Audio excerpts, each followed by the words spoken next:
Good morning to all. मैं उम्मीद करता हूँ कि आप सभी लोग अच्छे होंगे। कोविड की भयावह स्थिति चल रही है अभी आपको घर में ही रहना होगा। आपके पास वीडियो पहुँचेगा, आप इस वीडियो की मदद से नोट्स बनाएंगे, समझेंगे और फिर रिवाइज करेंगे। पिछले वीडियो में लेक्चर 1 में आपको हम द्विघात समीकरण के बारे में बताए थे। What do mean by quadratic equation, first of all I define it, उसको परिभाषित किए थे। फिर उसके विभिन्न प्रकार के एग्जाम्पल दिए दूसरे वीडियो में, जिससे आप समझ सके कि द्विघात समीकरण होता क्या है। आज ये लेक्चर 3 है। वीडियो 10वीं क्लास के ये द्विघात समीकरण के तीसरा वीडियो में बना रहा हूँ आप लोगों के लिए। इसमें आपको बताएंगे कि द्विघात समीकरण कितने प्रकार के होते हैं, तो उसको बढ़िया से हम लोग समझें। देखिए,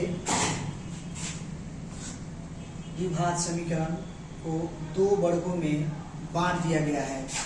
द्विघात समीकरण को 2 वर्गों में बांट दिया गया है। पहला है शुद्ध द्विघात समीकरण, दूसरा है मिश्र द्विघात समीकरण। अर्थात शुद्ध द्विघात समीकरण प्योर क्वाड्रेटिक इक्वेशन और यहाँ मिश्र द्विघात समीकरण मिक्स्ड क्वाड्रेटिक इक्वेशन। अब हम समझेंगे कि शुद्ध द्विघात समीकरण होता क्या है, शुद्ध द्विघात समीकरण क्या है। हम लोग द्विघात समीकरण का जो रूप देखे थे, उसमें हम लोग ये देखे थे कि कोई भी द्विघात समीकरण का जो फॉर्म होता है वह होता है x² plus bx plus c is equal to 0। ये द्विघात समीकरण का फॉर्म होता है, रूप होता है। लेकिन इसी रूप में अगर हम देखें, इसी रूप के अनुसार से द्विघात समीकरण को 2 वर्गों में बांट दिया गया है। शुद्ध में क्या होता है कि ये जो x का जो पार्ट होता है ये यहाँ से गायब होता है, यानी ये bx पार्ट नहीं रहेगा। यानी ये अगर हम देखें x² minus c equal to, अगर 0 की हम बात करें तो ये रूप को हम शुद्ध द्विघात समीकरण कहते हैं। अर्थात वह द्विघात समीकरण जिसमें x का गुणांक x वाले पार्ट ना हो, यानी bx ना हो, और जिसका खास करके द्विघात समीकरण का अगर मान ज्ञात करें और सीधे उसका मान निकल जाए, उसमें हमको कोई परेशानी नहीं हो, डायरेक्ट उसका हम मान ज्ञात कर लें, वही हमारा शुद्ध द्विघात समीकरण कहलाता है। तो जो शुद्ध द्विघात समीकरण होता है उसका व्यापक फॉर्म होता है, एक्सपेंडेड फॉर्म होता है ax² minus c equal to 0। जैसे और भी मैं आपको उदाहरण से बता रहा हूँ। जैसे यहाँ पर अगर हम 2x² माइनस 8 इक्वल टू लेते हैं, तो इसमें हम देखते हैं कि केवल x² वाला पार्ट है और c वाला पार्ट है, b वाला पार्ट इसमें नहीं है। तो b वाला जिसमें पार्ट नहीं रहता है और डायरेक्ट इसका हम वैल्यू याद कर लेते हैं। जैसे यहाँ से 2x² और माइनस 8 को जब हम उस साइड ले जाएंगे तो माइनस चला जाएगा प्लस में। इट मीन्स दैट यहाँ से x² इक्वल टू 8 यहाँ से 2, यानी ये हो गया हमारा 4। That means x² equal to 4, और x को जब x² की घात को जब x के रूप में लिखेंगे ये चला जाएगा ऊपर 4, यानी √4 का आंसर जो होगा प्लस माइनस 2। तो इस तरह से जो शुद्ध द्विघात समीकरण होते हैं उसका जो फॉर्म होता है वो x² minus c equal to 0 होता है।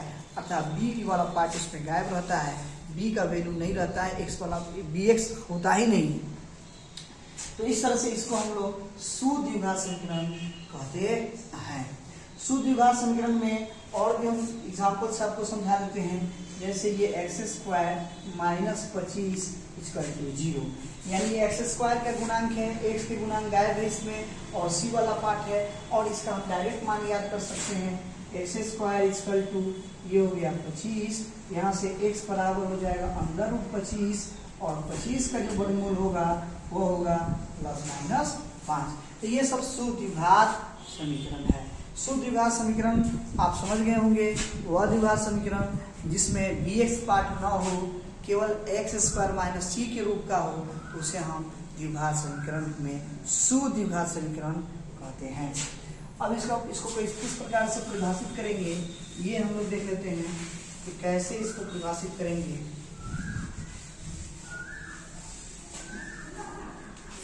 अब यहाँ से शुद्ध द्विघात समीकरण हम लोग देखते हैं।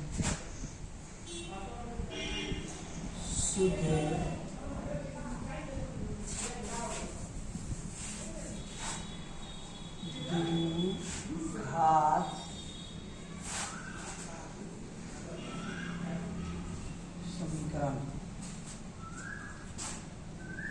ए एक्स स्क्वायर माइनस सी बराबर 0 के रूप का समीकरण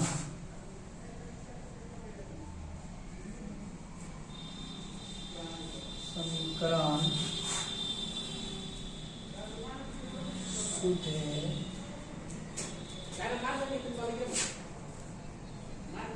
द्विघात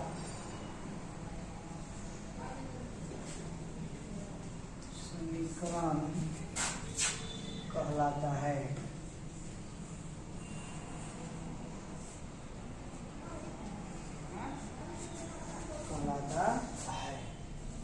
जहाँ ए सी वास्तविक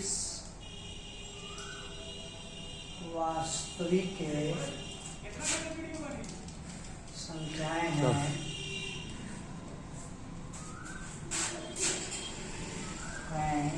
और ए नॉट इक्वल टू 0। जैसे में हम लोग देख सकते हैं, जैसे 25 x square minus 25 is equal to 0। यहाँ से ये 25 एक्स स्क्वायर 25 को उधर भेजेंगे तो ये 25 हो जाएगा।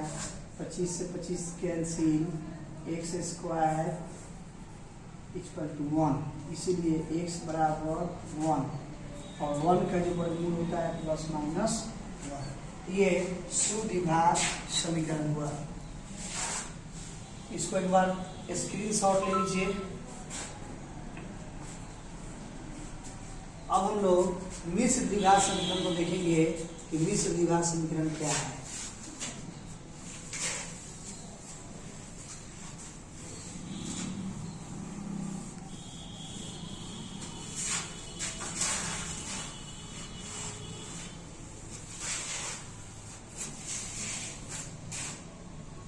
मिश्र द्विघात समीकरण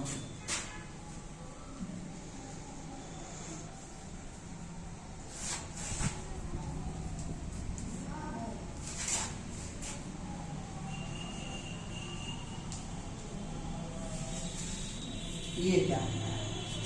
मिश्र द्विघात समीकरण का मतलब ये होता है जिसमें एक्स स्क्वायर वाला पार्ट हो, एक्स वाला पार्ट हो, सी वाला भी पार्ट हो। यानी अगर हम इस रूप में लिख दें किसी द्विघात समीकरण को, x square plus B x plus C equal to 0, तो इस रूप के जो समीकरण होता है उसे ही हम मिश्र द्विघात समीकरण कहते हैं। X square plus B x plus C equal to 0। तो इस तरह से अगर हम ऐसे लिखें 2x square plus B x plus C equal to 0, तो ये मिश्र द्विघात समीकरण है। सुद्विघात समीकरण में केवल क्या था, bx वाला पार्ट नहीं होता था। इसमें bx वाला पार्ट होगा, c रहे या ना रहे इससे हमको कोई मतलब नहीं है। अगर bx वाला पार्ट हो जाता है तो उसे हम मिश्र द्विघात समीकरण कहते हैं। अगर bx वाला पार्ट नहीं रहता है तो उसे हम सुद्विघात समीकरण कहते हैं। तो इसका बहुत सारे एग्जाम्पल हम आपको दे देते हैं। जैसे ये 2x square plus 6x plus 8 equal to 0, ये मिश्र द्विघात समीकरण है। फिर यहाँ से 5x इंटू एक्स प्लस 1, ये भी हमारा क्या है, मिश्र द्विघात समीकरण है। तो मिश्र द्विघात समीकरण में आपको ये देखना होगा कि bx वाला पार्ट होना चाहिए। bx वाला अगर पार्ट होता है तो उसे हम मिश्र द्विघात समीकरण कहते हैं। बहुत सारे उदाहरण है इसका, x square minus 2x equal to 0, ये भी एक मिश्र द्विघात समीकरण। उसके बाद यहाँ से अगर एक्स स्क्वायर माइनस 25 इसमें हम क्या देखते हैं, एक्स वाला पार्ट नहीं है, इसलिए और इसको हम कहेंगे कि ये मिश्र द्विघात समीकरण है। तो इस तरह से इसका डेफिनेशन हम दे देते हैं। आप पहले इसका परिभाषा देख लें।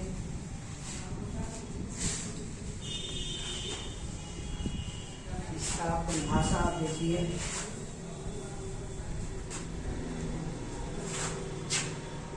ए X square plus B x plus C equal to 0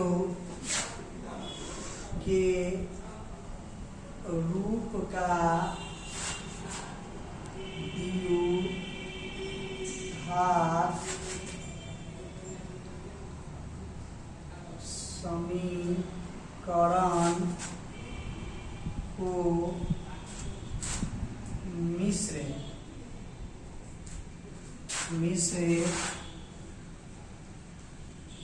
द्विघात समीकरण को मिश्र द्विघात समीकरण कहते हैं।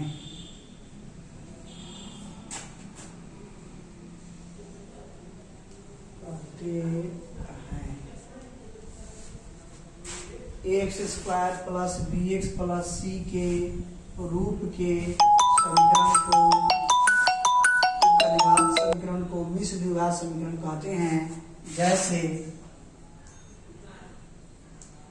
जैसे 9x square plus 8x plus 6 बराबर 0 यह एक मिश्र द्विघात समीकरण है।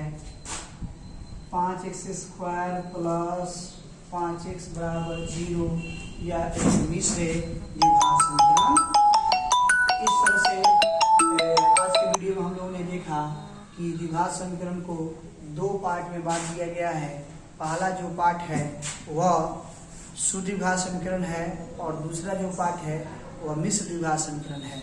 शुद्ध द्विघात समीकरण हम लोगों ने ये जाना कि वह द्विघात समीकरण जो A X square minus C equal to 0 के फॉर्म में हो, अर्थात वैसा द्विघात समीकरण जिसमें बी एक्स नहीं हो उसे हम शुद्ध द्विघात समीकरण कहते हैं। शुद्ध द्विघात समीकरण का उदाहरण के रूप में ये डायरेक्ट वर्ग के रूप में होता है।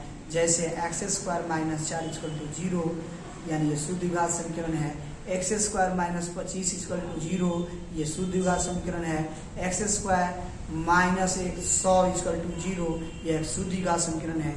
वहीं पर मिश्र द्विघात समीकरण क्या होता है? मिश्र द्विघात समीकरण में जिसमें बी एक्स भी हो यानी बी एक्स उसमें अनुपस्थित न हो, यानी जो द्विघात समीकरण A X square plus B x plus C के फॉर्म में हो उसे हम मिश्र द्विघात समीकरण कहते हैं। मिश्र द्विघात समीकरण के अनेक उदाहरण आपके पास मिलेंगे।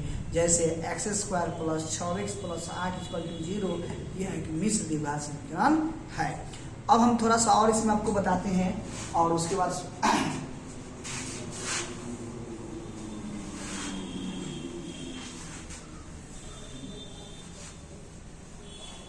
अब किसी द्विघातीय समीकरण को हल करने के लिए हमारे पास कितनी विधियां हो सकती है ये हम लोग को देखना है। तो किसी भी द्विघातीय समीकरण को हल करने के लिए हमें 3 मुख्यतः विधियां होती हैं।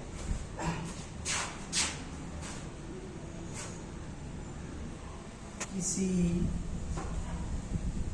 द्विघातीय समीकरण को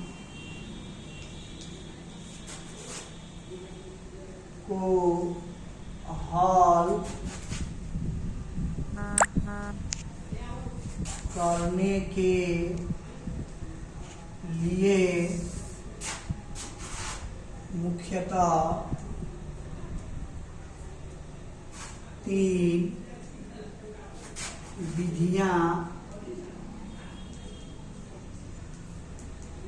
विधियां होती हैं।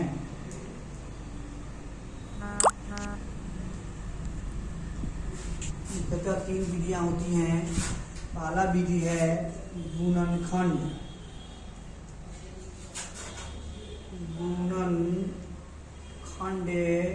विधि। दूसरी जो विधि होती है द्विघातीय सूत्र विधि।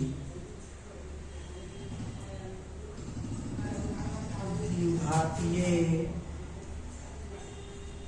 सूत्र विधि। और तीसरी जो होती है वह होती है पूर्णवर्ग विधि।